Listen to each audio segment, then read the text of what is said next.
Oui, moi je suis là par je dirais un pur hasard, hein, c'est la naissance d'un enfant différent, quoi. Ah bon. Mais c'est d'abord la naissance d'un enfant, quoi. C'est pas, même si on nous a annoncé que c'était une aberration chromosomique, hein, c'est exactement les mots qui nous ont été donnés. En fait, Marie et moi, on s'est dit non, c'est d'abord c'est un enfant et on a voulu offrir à notre enfant le meilleur qui soit, comme à son frangin, Mathurin. Donc Éléonore est née forcément avec une trisomie 21 et une cardiopathie qui l'a condamnée à 15 jours de vie au départ. Et puis après, ça a été le combat, à la fois le combat pour la santé, et puis ça a été le combat pour qu'elle puisse avoir un parcours en milieu ordinaire. Parce que quand on a un enfant différent comme ça, forcément, on aime bien en France mettre tout en silo et cloisonner. Un enfant avec une étiquette de trisomique, en principe, il devait faire une filière d'établissement spécialisé. Nous, on a refusé. Ça a été un combat. C'est allé même jusqu'au tribunal. On n'a jamais accepté les décisions qui avaient été données d'orienter Éléonore en milieu protégé. Alors, forcément, on ne l'a pas fait seul, on s'est mis en association. C'est comme ça qu'est né finalement ce mouvement.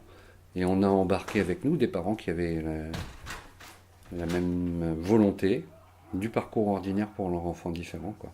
Pour moi, c'est clair qu'un enfant, quand il a un handicap, qui est mis tous les matins dans un taxi avec ses pairs, pour aller dans un établissement où il retrouve tous ses homologues, on lui rappelle à chaque minute qu'il est en situation de handicap et qu'il est comme ça. Donc en fait, on ne lui laisse pas la perspective d'évoluer ou de changer.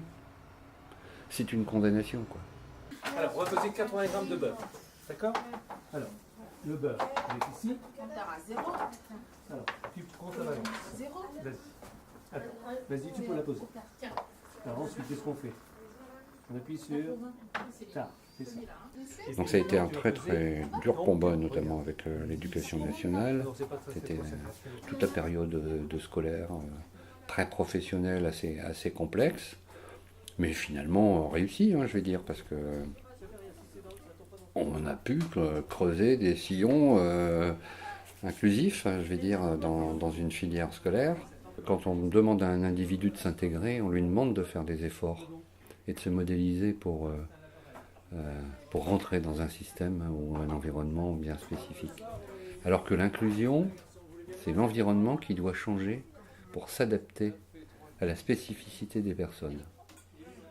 Et notamment, nous, par exemple, quand on parle de déficience intellectuelle ou de handicap, il s'agit bien de rendre un environnement beaucoup plus bienveillant, accueillant, de façon à ne pas mettre en situation de handicap la personne qui a une déficience. Parce que le handicap, c'est une situation. En fait, on est en situation de handicap quand on nous demande des objectifs qui sont supérieurs à nos compétences ou capacités. Et nous, on veut qu'elle avance jusqu'à ce qu'on appelle l'autodétermination, c'est-à-dire que quelle que soit sa déficience, une personne doit être à même de choisir et d'agir en fonction d'elle-même, et non pas en fonction, encore une fois, de cet environnement. Une personne qui a une déficience intellectuelle, elle va souvent répondre oui et ne pas s'opposer à une personne de peur de perdre de l'amour ou de décevoir. Moi, je peux être en situation de handicap quand on me demande de faire certaines choses que je ne sais pas faire. Donc, on n'est pas handicapé, non, on est en situation de handicap. Ce n'est pas un état définitif. Et quelle que soit sa déficience, on peut être en situation de handicap. Et l'intérêt de voir les choses de cette manière, c'est de regarder une personne, à ce moment-là, avec ses compétences. Et à partir du moment où on la regarde et où on cible ses compétences, forcément, elle va se développer. Et elle va avancer vers une autonomie. Alors on ne travaille pas ça seul. On a forcément des universitaires. On travaille avec une université de Trois-Rivières au Québec qui nous aide dans cette démarche, en fait. C'est-à-dire qu'une vraie réflexion sur l'inclusion, une vraie réflexion sur l'autodétermination, en fait, notre travail, il est d'amener cette personne à ce qu'elle sache décider et agir en fonction d'elle-même, pour elle-même, tout en connaissant les conséquences que ça peut avoir sur l'environnement. Mais quand on a réussi ça, ce pari-là, c'est-à-dire qu'on permet à une personne d'aller vers une véritable indépendance.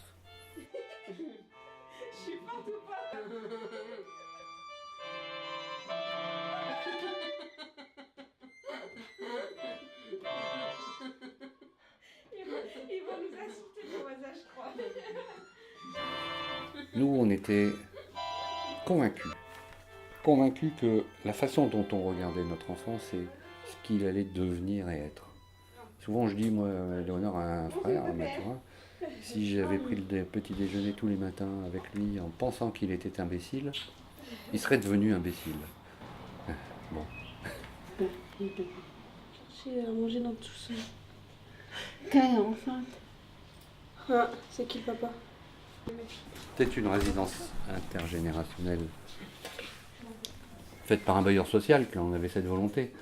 Nous, on a amené la dimension du handicap et de l'inclusion, en fait. Et progressivement, au sein de cet îlot, on a joué un rôle de médiateur avec les services civiques, avec le développement durable pour créer du lien social. Enfin, tu vois, donc on a plusieurs leviers comme ça qui permettent l'inclusion, le vivre ensemble et la prévention des solitudes.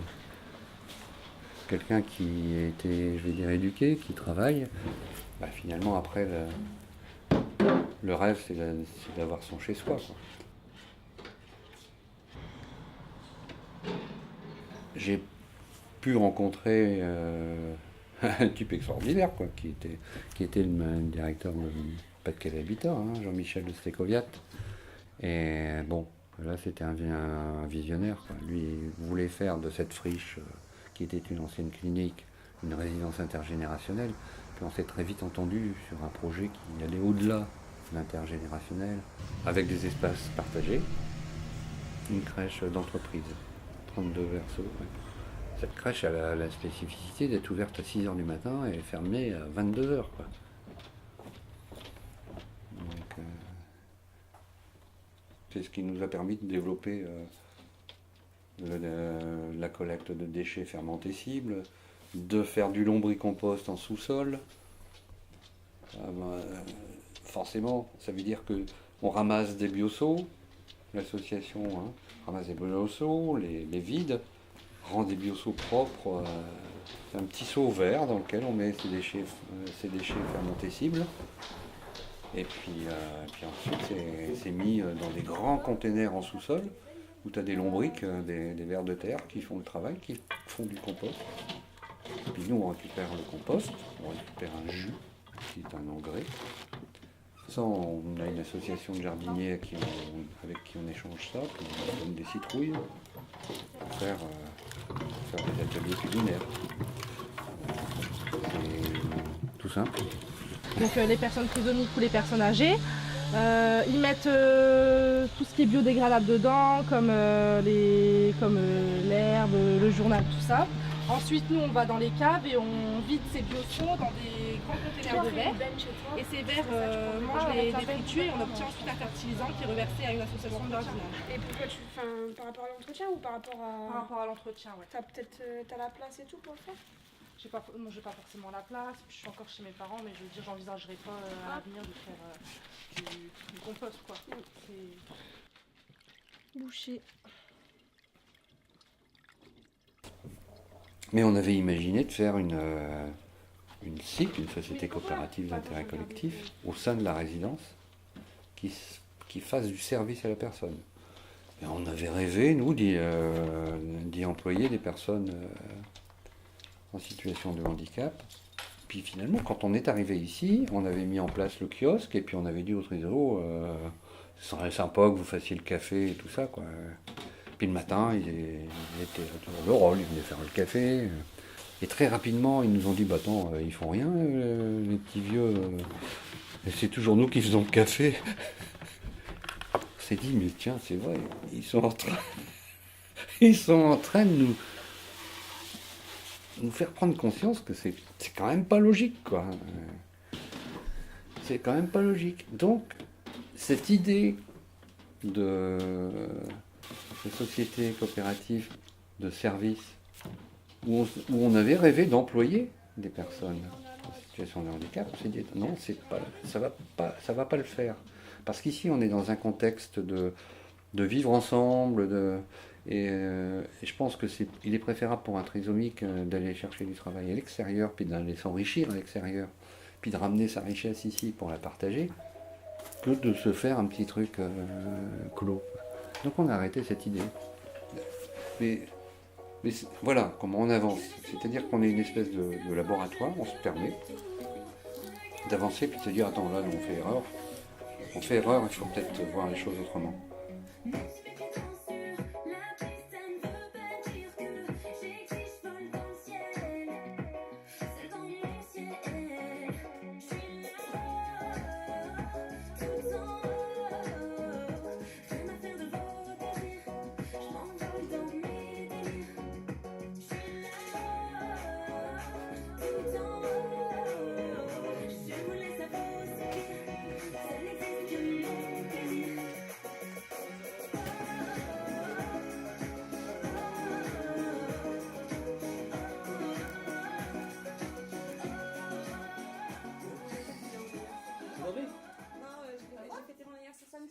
Ah, d'accord.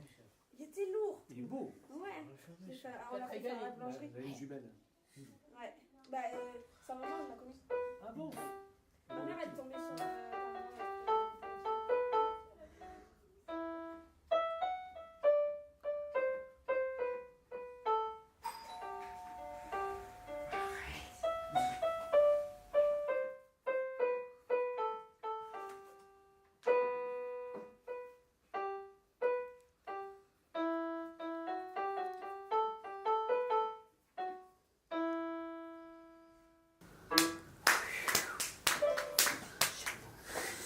Sortant de ce cadre du handicap, la réalisation de l'association, moi aujourd'hui je la situe dans de l'innovation sociale, parce qu'en fait on est allé chercher des leviers très différents qui ont permis à la personne une inclusion sociale, une participation sociale, qui fait qu'aujourd'hui elles ont un vrai rôle dans notre société, à travers le travail, à travers leur engagement citoyen, à travers tout ce qu'elles peuvent faire et développer pour l'économie solidaire. C'est-à-dire qu'on est sorti du champ du handicap et on a mis la problématique à un niveau d'innovation sociale.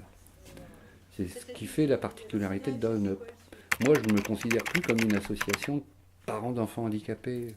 À ce moment-là, on me reprocherait le fait de parler d'établissements et d'avoir condamné les établissements, quoi. Non.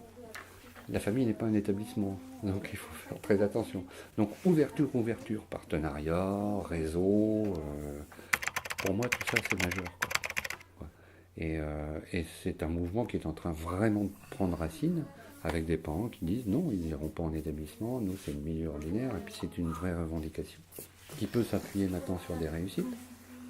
Parce que moi ici, sur les 11 résidents trisomiques, il y en a 11 à résider, il y en a 8 qui travaillent en milieu ordinaire en CDI. C'est absolument incroyable quand on me dit comment tu as fait. Ben non, comment j'ai fait? On est allé dans des entreprises, on accompagne, on explique à l'entreprise ce qu'est une personne ayant une trisomie 21. On a développé des technologies d'accompagnement, il y a des applications maintenant qui permettent aux gens de dialoguer, créer des communautés de pratiques, de bonnes pratiques. Enfin, on a mis tout ça en place parce qu'on a ouvert en fait, tout simplement.